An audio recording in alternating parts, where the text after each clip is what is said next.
Yo, what's going on, guys? Mush back at it with another video, and there is some fury, there is some wrath coming from PC gamers in regards to the Yakuza 3 situation. Now, if you're not aware, RGG is about to release, I should say RGG and Sega, they are about to release the long-awaited Yakuza 3 remake in Yakuza Kiwami 3 with Dark Ties, a new playable piece of content. It will be priced at $59.99. Everybody, most people are aware of the situation of that game coming out. It's out next month.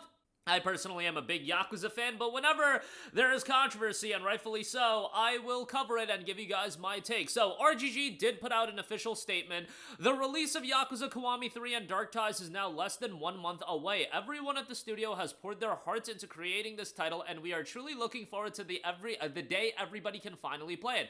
We would also like to express our deep gratitude for the warm support and respectful feedback we receive from communities around the world. While we may not be able to reply to every comment individually, please know that we hear all of your voices. We place great importance on staying faithful to our creative direction, and we hope that you'll enjoy the completely new experiences we have envisioned for Yakuza Kiwami 3 and Dark Ties. Here's where people are upset. Those who already own Yakuza 3 Remastered will still be able to continue playing it. For those new to the series who wish to experience the original version, it will be available with the purchase of the Yakuza Complete Series Bundle. We hope that you look forward to our upcoming releases as well. Thank you again for your support and feedback. Now, some people might find this to be a new thing that Sega is doing. It is in fact not new. Sega has done this in the past, and I have talked about it, but this is getting way more attention. I guess maybe Yakuza Kiwami 3 is a bigger game than Sonic X Shadow Generations. I wouldn't really say that, but also some of the changes Yakuza Kiwami 3 is making from an art direction standpoint, some people aren't crazy about. But yeah, Sega did do this exact same thing when it comes to Sonic X Shadow Generations. When that game came out, they pulled Sonic Generations, the original release, from being buyable from Steam outside of buying the complete bundle. So if you buy the complete Sonic collection, you would get Sonic Generations as one of the many titles. As far as Yakuza 3 goes now, if you buy the Yakuza Complete Pack, you will get the original Yakuza 3 version. Now, why do they do this? Obviously, they want you to buy the $60 version of the game, Yakuza Kiwami 3 or Sonic X Shadow Generations in the past. Also, I do think there's something to the element of when Yakuza 3 comes out, right? Kiwami 3. They wanted so when users type in Yakuza 3 into the Steam search section that all they will see is Yakuza Kiwami 3. They don't want Yakuza 3 Remastered to be listed any longer because that's not the game they're trying to sell. Like, obviously, that's an element to it as well. But beyond that, yes, the Yakuza Complete Series Pack is $129.13. That gets you Yakuza Kiwami, Kiwami 2, Yakuza 3 Remastered, Yakuza 4, Yakuza 5, Yakuza 6, and Yakuza 0. And in fact, Yakuza 0 is no longer buyable on the Steam store either. They did this with Yakuza 0 Director's Cut, kind of artificially juicing up the value of these games. RGG is not the only one to do it. Sega's not the only one to do it. Ubisoft did the same thing with Assassin's Creed 3. It's kind of schemy. I'm not a fan of it, dude. When Assassin's Creed 3 Remastered came out, this was back in like 2018. Let's actually pull up when Assassin's Creed 3 Remastered came out. Okay, type in Assassin's Creed and like 8 billion games come out. Assassin's Creed 3 Remastered came out in 2019. I remember talking about this exact situation in 2019, and the easy defense mechanism that people can put up is, oh, well, you had years and years to pick up Yakuza 3, why are you just complaining about it now? You guys, there shouldn't be a time limit placed on when you can buy a game. Oh, you had what is this fake FOMO that we're implementing into a storefront of buying single player games? Like, the defense mechanism that people will throw out is wild to me. And yes, it might not be relevant to you, but do you want this to be the standard going forward on all digital platforms, that at any given time that they can do these kinds of tricks to artificially juice up the value of these games? And mind you, Sega, I didn't even crap on Sega for doing this. When Yakuza started exploding and they realized that they had something in there, they were not putting Yakuza 0 and some of the other games on as deep of a discount as they used to. Yakuza 0 ended up being discounted for 45% off instead of 75% off like it would used to be. Yakuza 0 used to go down to $4.99. I remember this vividly, and then at a certain point, somebody made the decision, dude, everybody wants to play Yakuza 0. Why are we selling this game for $5? Sell sell it for $11, and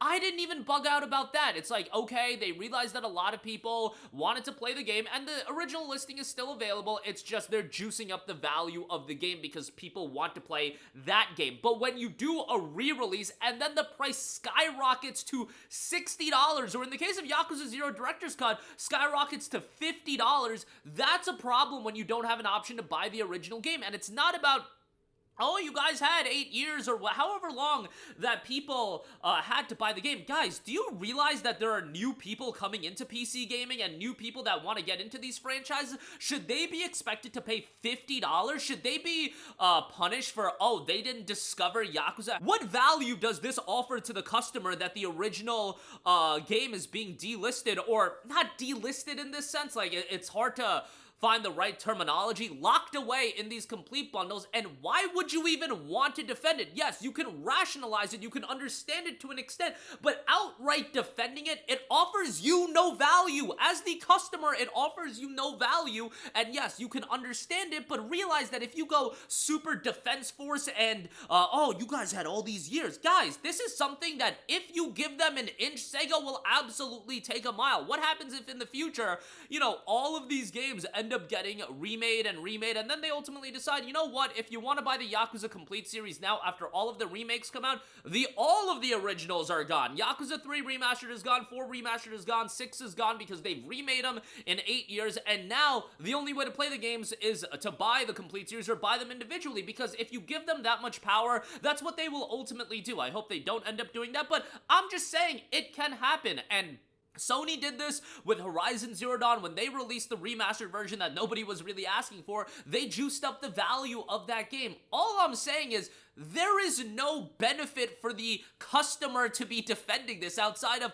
oh, yo, yes, I got value by buying this game ahead of time. What value did you get? You didn't get any value. Rather, it's Sony, PlayStation, Sega taking away value from potential future buyers. It's wild to me how it's just like the early access thing. It's like, oh, I get to play this game early. It's like, no, you don't, bro. You're paying a higher price point just to play the game on the release date, but they can market it as, oh, if you buy it early, you get more value. Oh, if you bought Yakuza 3 back in the day, it's in your library, and it's just from the basis of Sega and the publishers having all of the power. So when people bring up all of this defense, oh, you had all these years to pick up Yakuza 3, it's not about just this situation in a vacuum, but do you realize they could do this over and over again in the future? What if, when Persona 4 Remake Revival comes out, oh, the only way you can buy Persona 4 Golden now is through the Persona Complete Pack. They didn't do that with Persona 3 Portable, mind you, so I don't expect them to do that with Persona 4, but I'm just saying, when Sega does this once and they realize it's going to be accepted,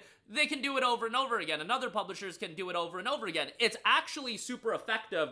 And I've seen Sony do it a lot because Sony is in this period where so many of their publishers got absolutely cooked doing live service games, so they try to monetize their existing games over and over again and even juice up the value or how they perceive value of those games, like they did with Days Gone. Sony Bend, cooked for 7 years or whatever doing their live service nonsense. How do we monetize Sony Bend's legacy title, Days Gone? Let's remaster it and let's up the value of Days Gone. Like, that's what they do, and it's something that should be called out. It's not just a Sega thing, although Sega's done it with Sonic as well. This isn't the first time they've done it. I don't expect it to be the last. They literally did it with Yakuza 0 as well, and we covered that, but it's something that absolutely should be called out. And there's a litany of other issues with Yakuza Kiwami 3.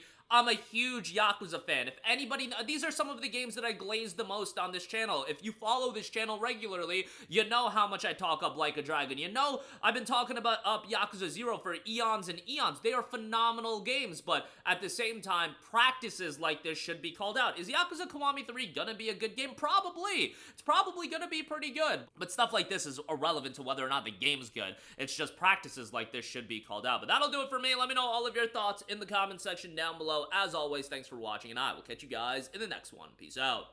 Hey, what's going on, guys? Mush here again. Hope you enjoyed the video. As you guys might know, YouTube's notification system is sometimes a little bit wonky, even if you're subscribed to the channel. Maybe you're not abundantly aware that I uploaded a video. To remedy that situation, make sure you hit the bell notification button. This way, whenever I upload a new video, and I try to upload as consistently as possible, you will be notified directly of the upload, and you can watch it as soon as it goes live. I would really appreciate if you guys hit that button so you can stay up to date with all of the content I'm posting. But as always, guys, thanks for watching, and I'll catch you guys in the next one. Peace out.